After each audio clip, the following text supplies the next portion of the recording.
राधा बोलो मणि जय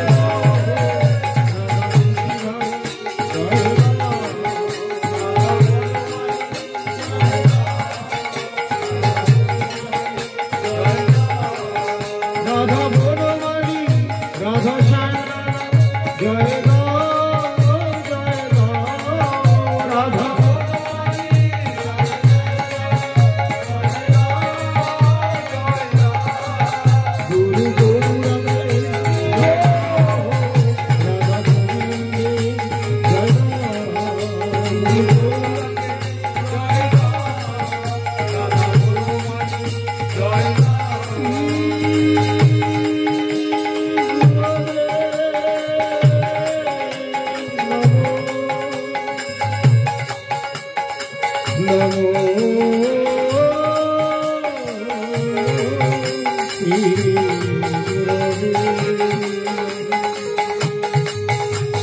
नमो विष्णुपादाय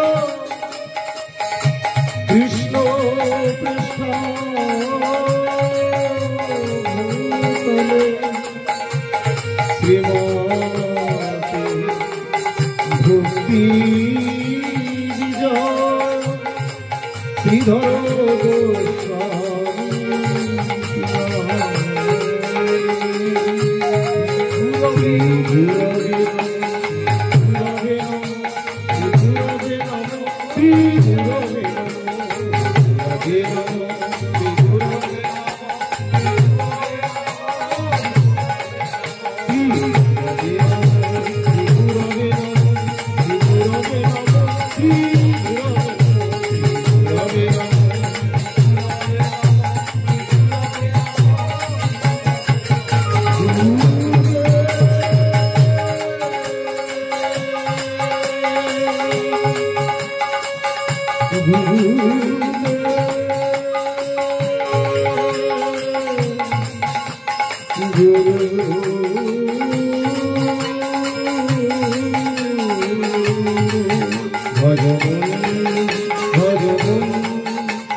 শ্রী গুরুপাদ পদ্ম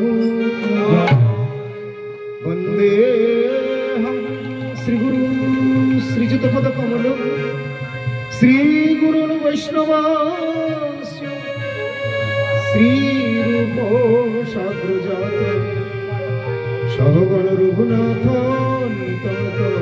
সজীব সাদ্বৈতং সাবধূত পরিজন সহিত কৃষ্ণ চৈতন্য দেব শ্রীরাধা কৃষ্ণ পাদম সহগণ ললিতা শ্রী বিশাখান্বিতা অজ্ঞানতিমিরান্ধস্য জ্ঞানাঞ্জনশলাকায় চক্ষুর্মিলিতং येन তস্मै শ্রী গুরবে নমঃ বদন্নায় কৃষ্ণ প্রেম প্রদায়তে কৃষ্ণায় কৃষ্ণ চৈতন্য নামে গৌরীশে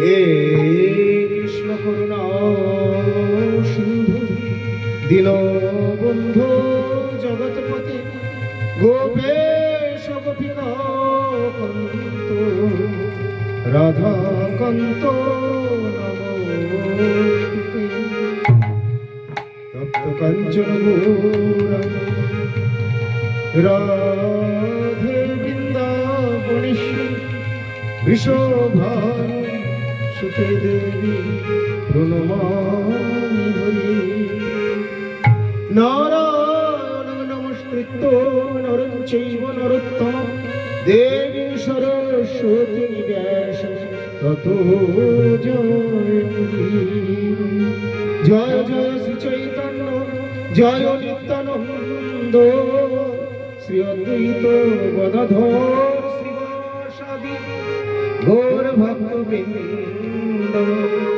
হরে কৃষ্ণ কৃষ্ণ কৃষ্ণ হরে হরে হরে রাম রাম রাম হরে জয় শ্রী গুরুপাদ পদ্ম কি জয়। আজকের আলোচনার প্রারম্ভে সর্বাগ্রে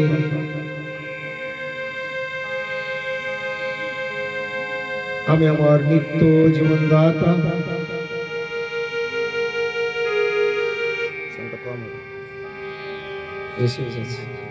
দিব্য জ্ঞান প্রদাতা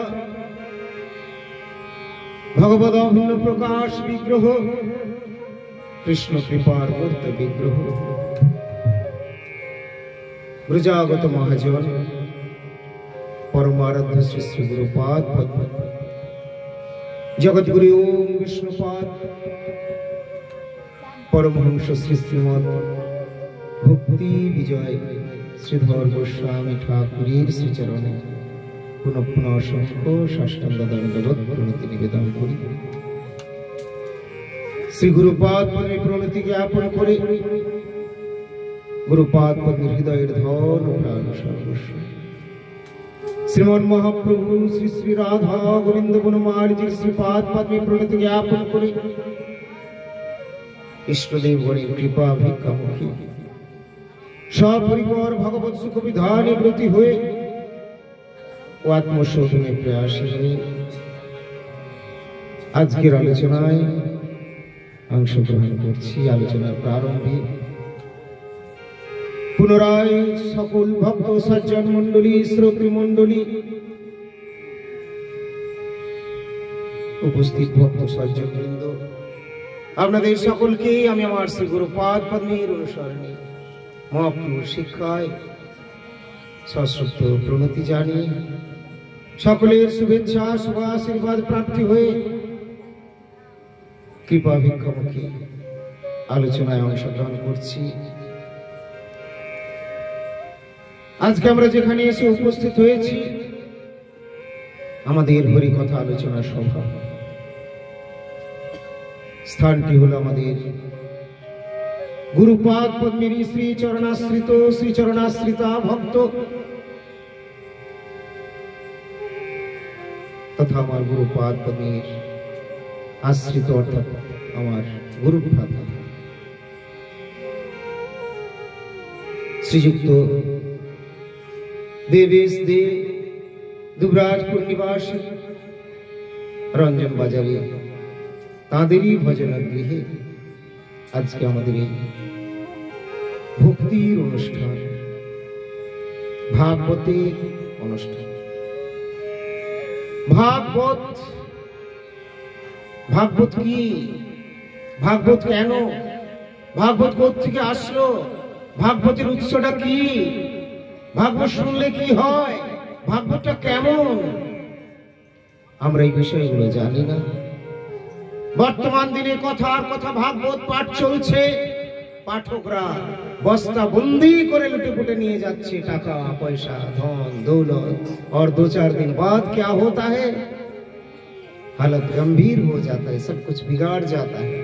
महाराज जी प्रभु जी तो बहुत कुछ कर लिए, बहुत मंदिर बना लिए और बहुत कुछ हो गया, फिर भी ना किसी का उद्धार हुआ और ना खुद अपन को उद्धार कर पाए, सब गए, बर्बाद हो गए।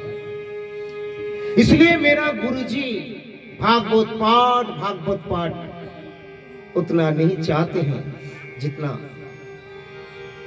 और सब चाहते हैं। हमारे परमानंद श्री गुरुपाद पद्म बेशी भागवत पाठটা খুব একটা যেন পছন্দ করেন না বলেই সাধারণ অর্থে এরকম মনে হয়।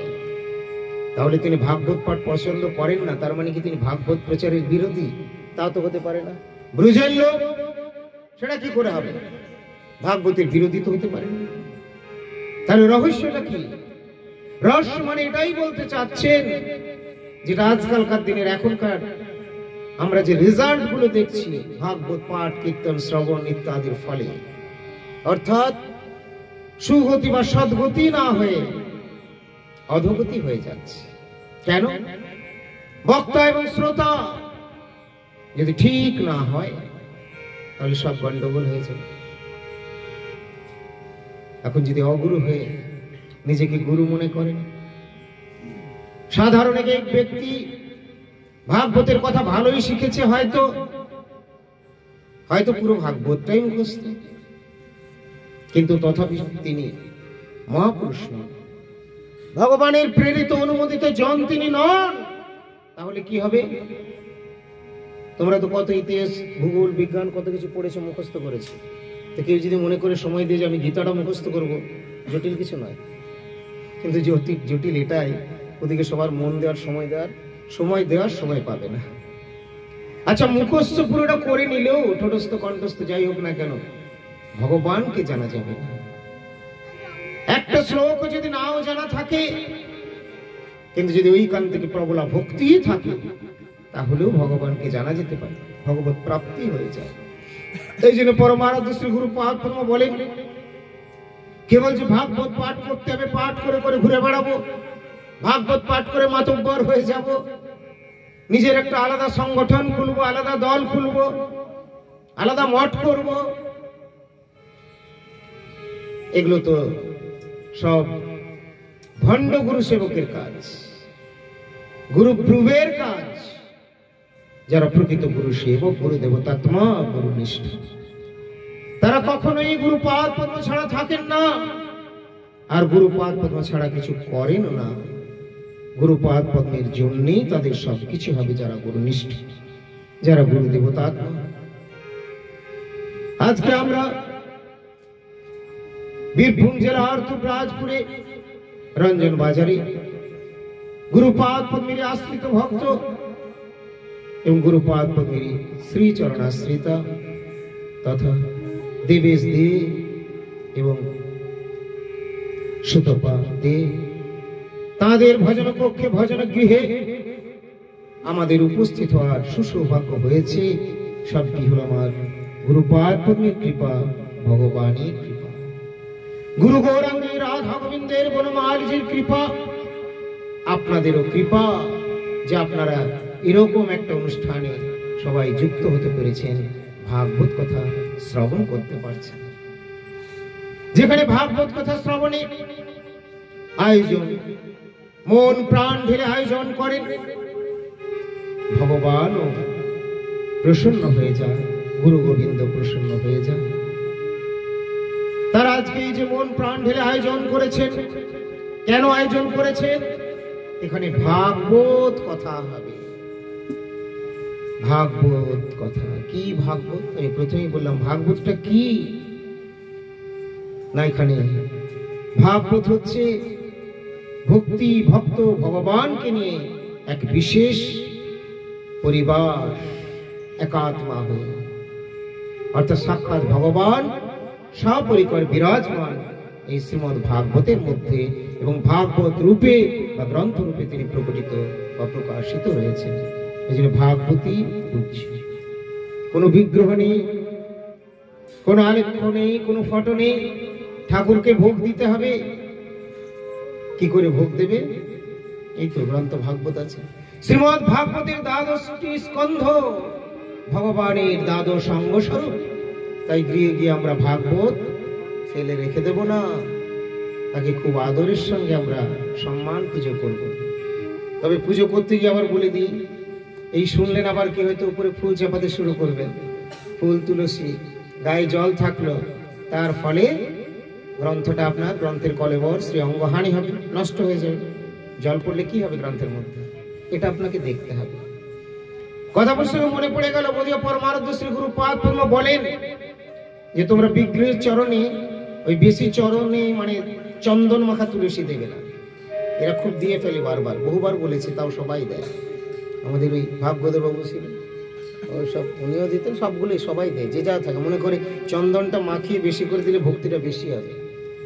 কিন্তু গুরুদেব কেন বলেন যে বেশি চন্দন মাখানো? রোজ রোজ যখন তুমি দেবে, ওটা একটা প্রলেপ পড়ে যায় এবং তার ফলে ওর জায়গাটা অঙ্গহানি হয়ে যায়। তাকে আবার অঙ্গরাগ করতে হয়তো মুছতে গিয়ে উঠে না বা কিছু, তার জন্য কি না যত একটু স্পর্শ করে রেখে দাও। এগুলো মঠে ছাড়া, মঠ ছাড়া যে সাধারণদের যে মন্দির আদি হয়ে থাকে বা গৃহে যেগুলো করে, এরকমই বেশি দেখা যায়। ওই ঠাকুরকে তুলসীর পর তুলসী দিয়েই গেছে, এখানে এতগুলো তুলসী বেরোচ্ছে, এখানে এতগুলো তুলসী বেরোচ্ছে, মালা পরিয়ে গেছে, এখানে মালা শুকিয়ে আছে, ওখানে মালা শুকিয়ে, চন্দনের ডাব দিয়ে গেছে। আচ্ছা, শীতকালে বেশি চন্দন দেবেন না। এখন প্রভুর আরতিতে আর পাখা টাকা ইউজ করবেন না, ঠান্ডা পড়েছে। পাখা দেওয়া হয় গরমের সময়, শীতে কেউ পাখা তো সচরাচর দেয় না। শীতকালে যদি গরম লাগে কখনো, তখন আলাদা ব্যাপার। তার জন্য এখন এই পাখা নিষিদ্ধ। তবে ভগবান ময়ূর পালক দেখতে, ময়ূরদেরকে খুব ভালোবাসেন, ময়ূর পালকে খুব প্রসন্ন হন, খুশি হন। এই জন্য কোনো কোনো সেবক সেই হিসেবে হয়তো পাখাটা দূর থেকে দর্শন করান। তবে আমি বলবো সেক্ষেত্রে অন্যভাবে ময়ূর পালক একগুচ্ছ নিয়েও দর্শন করা যেতে পারে। এই সময় আর পাখা বা বাতাস হবে না। ভগবানের এই যে ভাগবত, ভাগবতটা কি না, ভাগবত দুই রূপে রয়েছে, গ্রন্থ ভাগবত আর ভক্ত ভাগবত। ভাগবত, ভাগবতে ভ রয়েছে প্রথমে, এই ভ হচ্ছে ভক্তি, হয় ভক্তি। তারপরে রয়েছে গ, গয়ে জ্ঞান। তারপরে ব, গয়ে বৈরাগ্য বিরাগ। তারপরে রয়েছে ত, ত্যাগ, দুর্বাসনা। তো এইভাবে ভয়ে ভ, ভয়ে ভক্ত, ভক্তি, ভগবান। তার সুন্দর বর্ণন রয়েছে। ভক্তিটা যদি আমাদের থাকে, তাহলে ভক্তির ফলে আমার সুন্দর জ্ঞান আসবে, সুন্দর বিচার আসবে। সেই সুন্দর জ্ঞান যদি আমার লাভ হয়, অটোমেটিক ভয়ে বৈরাগ্য, অর্থাৎ যা ভগবান পছন্দ করেন না তাতে আমার বিরাগ আসবে, সেটা আমিও আর গ্রহণ করবার আমার লালসাটা জাগবে না। তাহলে ভ গ ব হলো তো, অবশেষে এই সমস্ত জিনিসগুলো সে ছেড়ে ফেলবে, ছেড়ে দেবে, পরিত্যাগ করে দেবে, ত্যাগ। তবে তো ভগবানের সেবাটা ঠিক হবে। তা আজকে যে আমি ভাগবত পাঠ করতে এসেছি, আর আপনারা যে আমাকে এইভাবে সম্বর্ধনা জ্ঞাপন করে নিয়ে আসলেন, এটা আমার একটা বিরাট কিছু কৃতিত্ব নয়, আর বিরাট কিছু গর্বও নয়, পরন্তু আমি যে আসি বা এসে উপস্থিত হয়েছি, আমার নিজেকে অত্যন্ত ছোট লাগে, ছোট মনে হয়, কিন্তু তথাপি নিজেকে আবার বড় করে নিতে হয়। বড় না করলে, বড়র কথা বলে যদি না বলি, সবাই আমরা সাধু নই, অসাধু অসাধু করে যদি বসে থাকি, ভগবানের কথাগুলো কে বলবে? গুরুর কথা কে বলবে? বৈষ্ণবের কথা কে বলবে? এই জন্য আমাদেরকে বলতে হবে, আমাদেরকে বলতে হবে আচরণ মুখে। আচারহীন প্রচার আমরা করব না। প্রভুপাদ এটাকে কর্মাঙ্গ বলে দিয়েছেন, এটা ভক্তি নয়। যার আচার নেই কিন্তু প্রচার করে, অনেকে আচার করতে ভালোবাসে না, শুধু প্রচার করবে, ऐसे काम नहीं होगा। पहले तो पूरी तरह आचार होना चाहिए, और आचार से, जब आचार से वो पूरा सीख जाएगा तो अभी वो दूसरों को सिखा सकते हैं, और नहीं तो अगर पहले खुद अपने ही सिखाने और दूसरे को सिखाने के लिए वो चला गया तो क्या होगा? दोनों ही बर्बाद हो जाएगा। श्री गुरुपाद पद्म कहते हैं, देखो एक व्यक्ति যাচ্ছে, ওকে সাঁতার শেখাতে হবে, কিন্তু যে যাচ্ছে সে নিজেই ভালো করে এক্সপার্ট নয়, একটু একটু দেয়, হাত পা ছেড়াছেড়ি করতে পারে সাঁতার কাটে, কিন্তু এক্সপার্ট নয়, আর সে সাঁতারে নেমে গেছে, কি হবে? দুটো প্রাণী যাবে। এই জন্য প্রচারে গেলে কি হবে? প্রচারে গেলে অনভিজ্ঞ জন যদি প্রচারে যায়, তাহলে এমন একটা হয়তো মায়ার ধমকানি পেল, যখন তার প্রচার প্রবৃত্তির সব দুমড়ে মুচড়ে একবার করে নষ্ট করে দেবে। যার জন্য আমরা সোশ্যাল মিডিয়াতে খুব বেশি পোস্ট করিনি এখনো। বাজারে যে সমস্ত ঘটনা চলছে, আমাদের দেশে না হলেও বাংলাদেশের ঘটনা আপনারা আজকাল ছোট থেকে সবার হাতে মোবাইল, সুতরাং জেনেই থাকবেন যে সেখানে অল্প বিস্তর এটা সেটা তো হচ্ছেই। আমি সেই বিষয়ে বেশি মুখ খুলতে চাই না, এই কারণেই যে এই সমস্ত ছেলেপিলে যাদের হাতে ফোন রয়েছে, ওরা কিছু বুঝবে না, দুমদাম করে একটা হয়তো কিছু কমেন্ট করে দেবে, ফোন হয়তো মায়ের বা বাবার নামে আছে, নিয়ে একটা অন্যরকম হাঙ্গামার সৃষ্টি হয়ে যাবে। যে ঘটনাগুলো হচ্ছে এগুলো অভিপ্রেত নয়। আজকে সেটা বিদেশ, আমাদের কাছে বাংলাদেশ রয়েছে। আগুনটা যদি লেগে যায়, আগুনটাকে না নেভানো হলে বেড়ে বেড়ে আসবে, পুড়িয়ে ছাই করবে, সবাই করবে। এটা কলিকালের স্বভাব। কলিতে হরি নাম, হরি কথা করতে দেবে না। তাই শুধু আজকে যে ওই ইস্কনের চিন্ময় প্রভুকে যে গারদে ভরেছে তা নয়, পূর্বে হরিদাস ঠাকুরকেও ভরেছিল, ভরতে চেষ্টা করেছিল। তবে হরিদাস ঠাকুরের ভজনও বল ছিল, উনি ব্রহ্মার অবতার ছিলেন। সেখানেও মুসলিম রাজ, জবন রাজ হরিদাস ঠাকুরের নামে কমপ্লেন করলো। ওই হিন্দুরেরই কতগুলো যার সন্তানের মতো যারা, তারা গিয়ে কাজীর কাছে নালিশ করেছিল, যেটাকে বন্ধ করাতে পারছো না, তোমাদের প্রেজেন্সে এরা এই সমস্ত করছে, ভগবত বিরোধী এরাও, হিন্দু হলেও। তাই সেই মুসলিমদের কানে দিয়েছিল, এবং তখন কাজী মুলুকপতিকে তারা উত্তক্ত করেছিল, কিন্তু এই হিন্দুরা। আর সেখানে গিয়ে এই কথা শ্রাবণের পরে তারা অ্যাকশন নিতে নেমে গেলেন, ডেকে পাঠালেন হরিদাস ঠাকুরকে। চলে এসেছে লোক, পাইক না লিটেল কি সব থাকে, সমস্ত লোকজন এসেছে। বললেন চলো, যেতে হবে। ভালো ভালো মানুষেরা বলছে যাবে না, যাবে না প্রভু, ওখানে গেলে এরা লোক ভালো নয়, ওরা যে কি করবে তার কোনো ঠিক নেই, যাবে। কিন্তু হরিদাস ঠাকুর বলছে না, কোনো চিন্তা নেই, কৃষ্ণ রয়েছে, আমার প্রভু জগদীশ্বর পরমেশ্বর ভগবান শ্রী হরি শ্রীকৃষ্ণ চন্দ্র রয়েছে। আমাদের, আমার চিন্তার কিছু নেই, চলো চলো চলো, আমায় কোথায় যেতে হবে, চলো। গিয়েছিলেন হরিদাস। কাজী মুলুকপতি ডেকে হরিদাসকে বলেছিলেন, হরিদাস তুমি কি হরি নাম করছো শুনছি, এই নাম তোমাকে বন্ধ করতে হবে। হরিদাস ঠাকুর বলেছিলেন, আমি তো হরিনাম বন্ধ করতে পারবো না, এটা আমার জীবাতু, আমার প্রাণ হরিনাম। আমি হরিনাম গাইব, আমি গাইব মধুর হরিনাম, আমি গাইব মধুর কৃষ্ণ নাম। কৃপা করো গো গুরুদেব, যেন গাইতে পারি হরিনাম।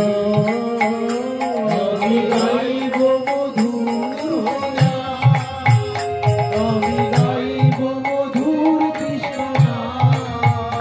কৃপা করো গো গুরুদেব, যেন গাইতে পারি হরিনাম। আমি গাইব মধুর হরিনাম, আমি গাইব মধুর কৃষ্ণ। কৃপা করো গুরুদেব, যেন গাইতে পারি হরিনাম। আমি গাইব মধুর হরিনাম, আমি গাইব মধুর কৃষ্ণ। কৃপা করো গুরুদেব, যেন গাইতে পারি হরিনাম। হরে কৃষ্ণ কৃষ্ণ কৃষ্ণ হরে হরে, হরে রাম রাম রাম হরে হরে। হরে কৃষ্ণ কৃষ্ণ কৃষ্ণ হরে হরে, হরে রাম রাম রাম। আমি গাইব মধুর, আমি গাইব মধুর কৃষ্ণ রাধে। কৃপা করো গুরুদেব, যেন গাইতে পারি হরিনাম। আমি গাইব মধুর হরিনাম, আমি গাইব মধুর কৃষ্ণ নাম। কৃপা করো গুরুদেব, যেন গাইতে পারি হরিনাম। হরিনামে বাধা আছে, বাধা বাধা বাধা বাধা। শরণ নেবে রাধা রানী, রাধা নামে কেটে যাবে বাধা। হরিনামে বাধা আছে, বাধা বাধা বাধা বাধা। শরণ নেবে রাধা রানী, রাধা নামে কেটে যাবে বাধা। হরিনামে বাধা আছে, বাধা বাধা বাধা বাধা। রাধা রানী শরণ নেবে, কেটে যাবে রাধা নামে বাধা। হরি বল। রাধে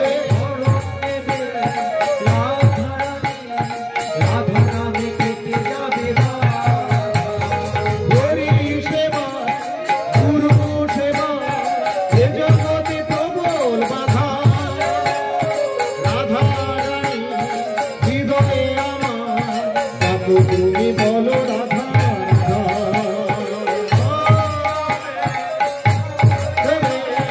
এ জগতে প্রবল বাধা। রাধা রাধা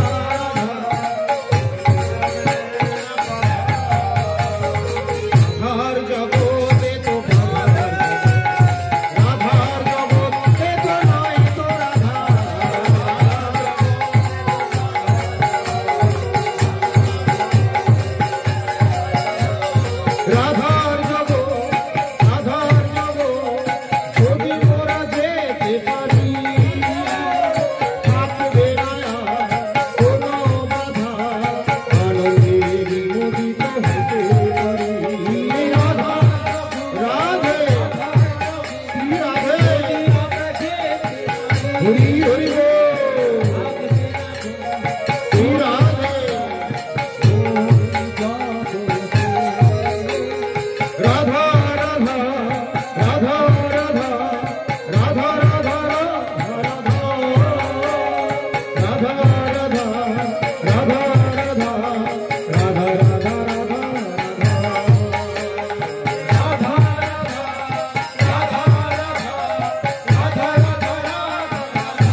হরি